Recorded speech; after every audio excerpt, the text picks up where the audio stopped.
je vais vous parler des outils numériques en langue frisonne que nous avons développés à notre institut et d'une perspective de normes et variations parce que je suis un sociolinguiste.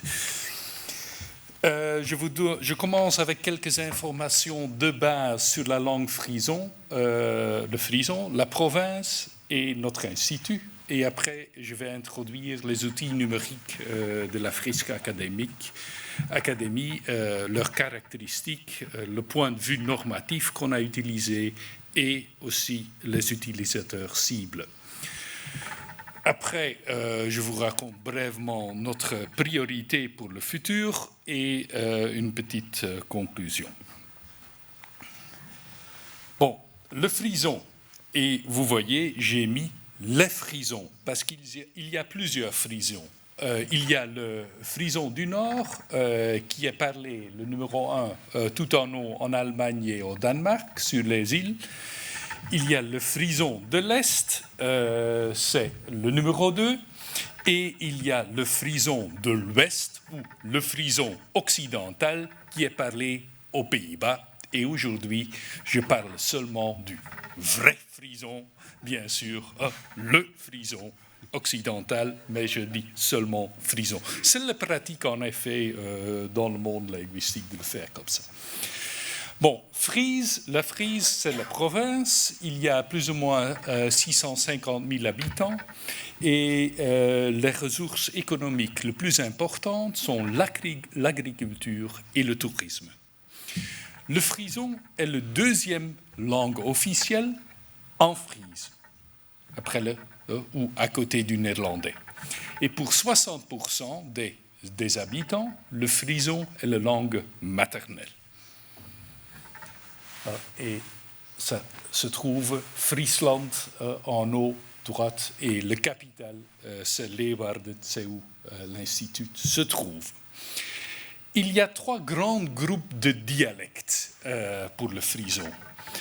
La variété la plus prestigieuse, c'est le frison dit de l'argile.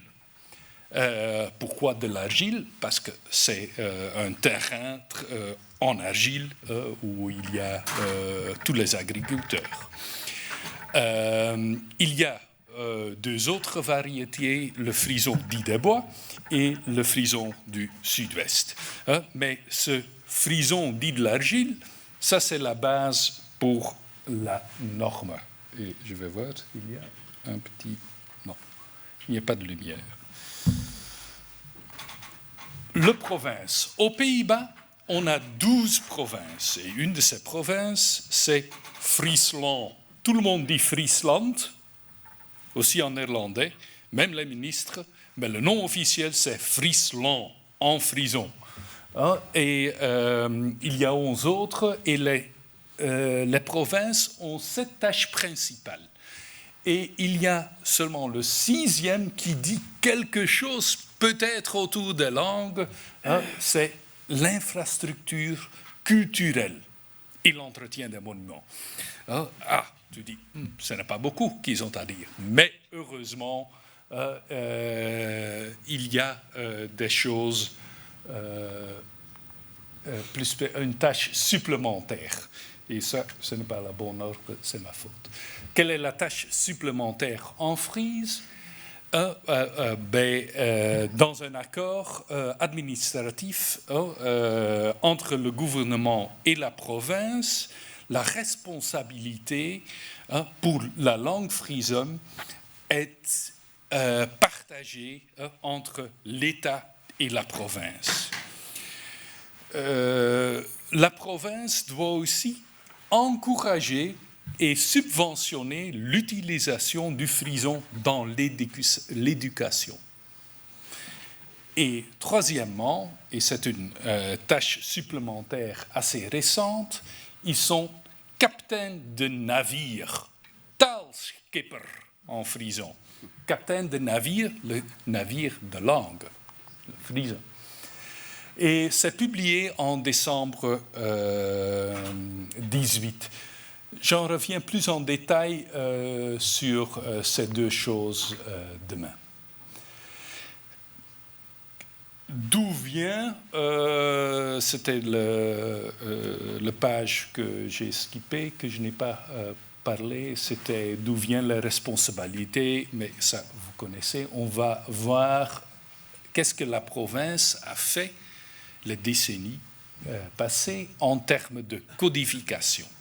Bon, dans les années 60, ça a commencé. La province a commencé à jouer un rôle plus actif dans la codification du frison, parce qu'il y avait des grands débats à ce moment-là autour de l'orthographe. En 80, finalement, le gouvernement a introduit une orthographe officielle, et c'était une version modifiée de l'orthographe publiée par notre institut, la Friese Academie, en 1945. Ça veut dire, en 1945, la Friese Academie était la norme, donnait la norme. Maintenant, c'est la province qui a la responsabilité. C'est nous qui le font, mais c'est eux qui ont la responsabilité. En 2015, il y a été une légère modification de l'orthographe officielle et aussi la publication d'un glossaire standard. Notre institut, voilà, ça c'est notre bâtiment à Leeuwarden, rénové en 2015. L'institut était fondé en 1938 et c'est axé sur la recherche scientifique du développement de la langue et de la culture frisonne. Ce n'est pas une académie comme le vôtre, c'est un institut de recherche au service de la communauté. Ça, c'est très populaire pour l'instant, mais déjà en 1938, ça, c'était une chose extrêmement importante. Et ce qui donne, à ce jour-ci, encore des problèmes pour notre institut, parce que vous devez faire des choses pour la communauté, mais en même temps, vous devez être le meilleur centre de recherche du monde. Comme vous savez aussi, Mercator, le Centre européen de recherche sur le multilinguisme et l'acquisition de langues, est une partie de notre institut. Et on a des dialectologues, on a des historiens, etc. On a un budget de plus ou moins 2,5 millions, avec seulement 16 ETP chercheurs, 11 ETP en linguistique, et laissons-nous dire plus ou moins linguistique et sociologie de langue, et plus ou moins 3,5 en lexicographie. Il y a 10 ETP permanents et un ETP temporaire, ça c'est moi, et 5 ETP en postdoc et PhD. Et les PhD pour l'instant, sauf un, c'est tout en histoire. Et il y a une réorganisation en cours pour l'instant. Mais laissons aller aux outils numériques de notre institut. Il y en a 4 que je vais vous proposer. C'est le grammaire scientifique, une dictionnaire scientifique, système de reconnaissance vocale et des outils destinés aux utilisateurs du frison, taalweb.frl. Le grammaire scientifique, ça c'est taalportaal.org. C'est une grammaire scientifique du frison, du néerlandais et de l'afrikaans, avec phonologie, morphologie et syntaxe. C'est une description et ils suivent tous le même système. Vous savez très bien comparer les 3 langues. C'est le but d'en ajouter l'anglais. C'est écrit en anglais, cette grammaire scientifique, sur base de l'information existante et accessible gratuitement sur Internet. Nos utilisateurs cibles sont les chercheurs et des professionnels, comme les enseignants, conseillers en langue, traducteurs, auteurs d'outils pédagogiques. C'est une description du frison standard, basée principalement sur la variété de l'argile, la variété la plus prestigieuse, parfois complétée par des informations concernant les dialectes. Mais on doit dire que les différences grammaticales entre les dialectes frisons sont relativement petites. Voilà, ça c'est le Taalportaal, hein, comme on veut. Et ici, je vous montre une page sur les voyelles du frison. J'avais pu prendre aussi la page sur le R, mais vous voyez à gauche, il y a phonologie, morphologie, syntaxe et toutes sortes de catégories. C'est assez complet. Le dictionnaire scientifique, Woordenboek der Friese taal. C'est un dictionnaire scientifique du frison de 1830 jusqu'à 1950 en néerlandais. Il est écrit en néerlandais. Et en 1938, le début de la récolte des données a commencé. Au moment, c'était le début de notre institut, c'était la récolte des données pour le dictionnaire. Rédaction entre 60 et 2010 et publication entre 84 et 2011 en 25 parties, comme vous voyez. Où elle est digitale, mais version digitale était déjà avant, en 2010, elle était en ligne. Et c'était un projet en collaboration avec nos collègues de l'Institut de lexicologie néerlandaise à Leiden. C'est une base de données intégrant 4 dictionnaires historiques du néerlandais et le dictionnaire historique du frison. L'outil de recherche a fort amélioré en 2019. Et ici, les utilisateurs cibles sont des chercheurs, des lexicographes plutôt, et pas gens avec les casquettes, comme on dit en néerlandais. Voilà, ça c'est le site avec... oh non, ça c'est Siri qui se mêle dedans, c'est les technologies des langues. Non, merci. Ah non, elle ne comprend pas le français. Vous voyez, vous pouvez faire des recherches simples, mais aussi des recherches avancées, où vous avez plus de choix. Non, attends. Stop. Stop. C'était pour le temps, mais... ici, par exemple, vous pouvez sélectionner le dictionnaire dans lequel vous voulez chercher. Et voilà, ça c'est le mot réunion, geerkomst.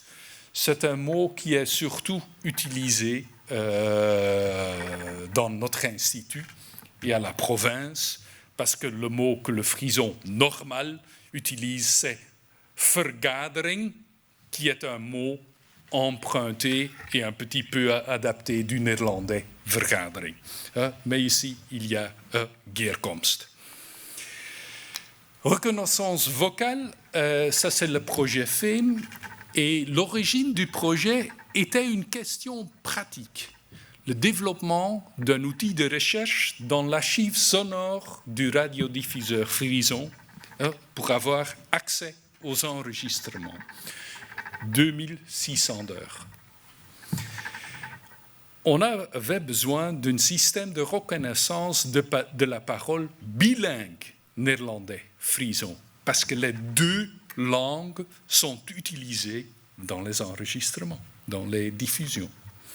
Et on a aussi développé un système de diarisation du locuteur. C'était pour but d'identifier tous les enregistrements d'un certain locuteur. Et c'est un consortium avec le Centre de technologie de la parole de Radboud Universiteit, nous, le Omroep Friesland, Trésor, qui est un institut d'origine l'archive et bibliothèque provinciale, et Gridline, qui est une firme privée qui a développé aussi certains outils.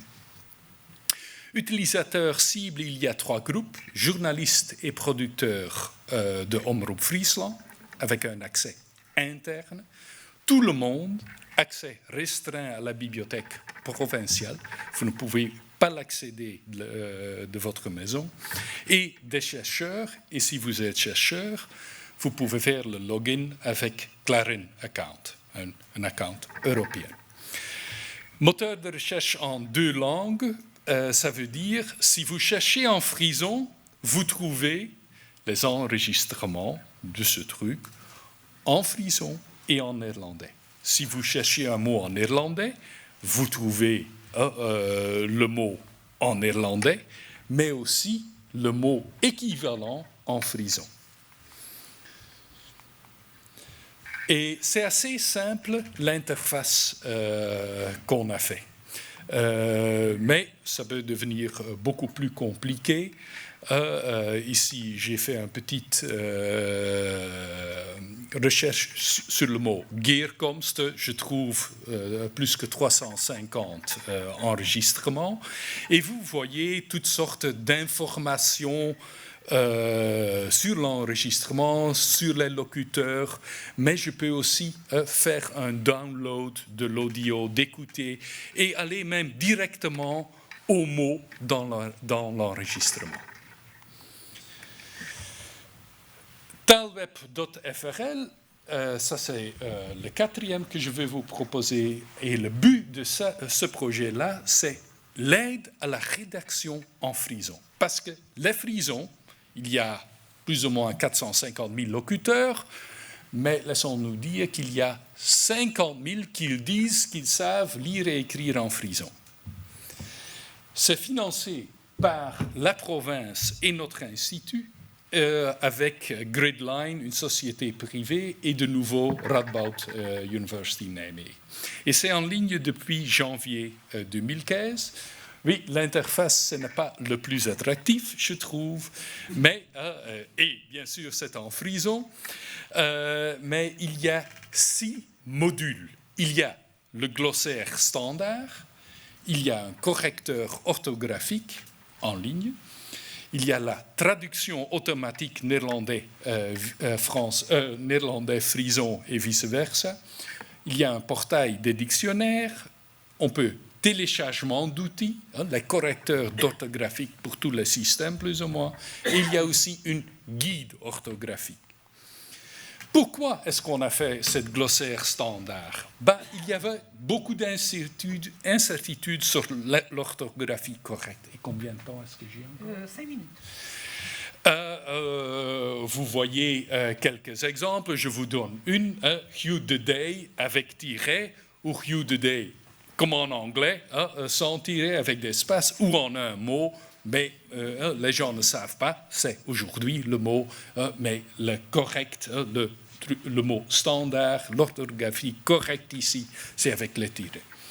Il y a aussi l'incertitude sur la forme correcte des mots.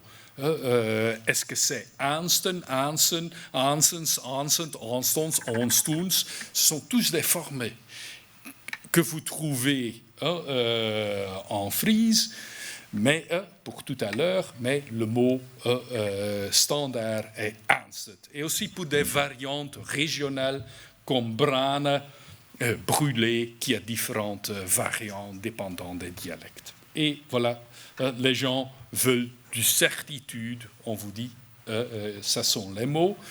Quels sont les critères qu'ils ont utilisés pour faire ce glossaire standard? C'est la fréquence. Si le plus fréquent dans les corpus gagne.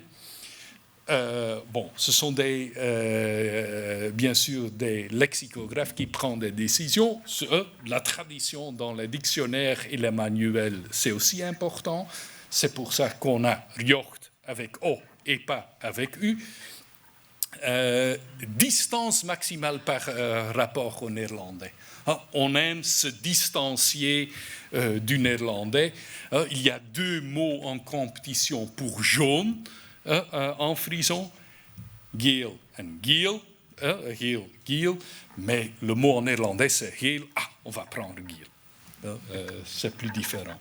Il y a le système d'analogie, un forme en singulier doit ressembler le forme en pluriel. Die sont 2 formes en compétition, mais le pluriel c'est dieden et on a décidé de prendre dit comme singulier.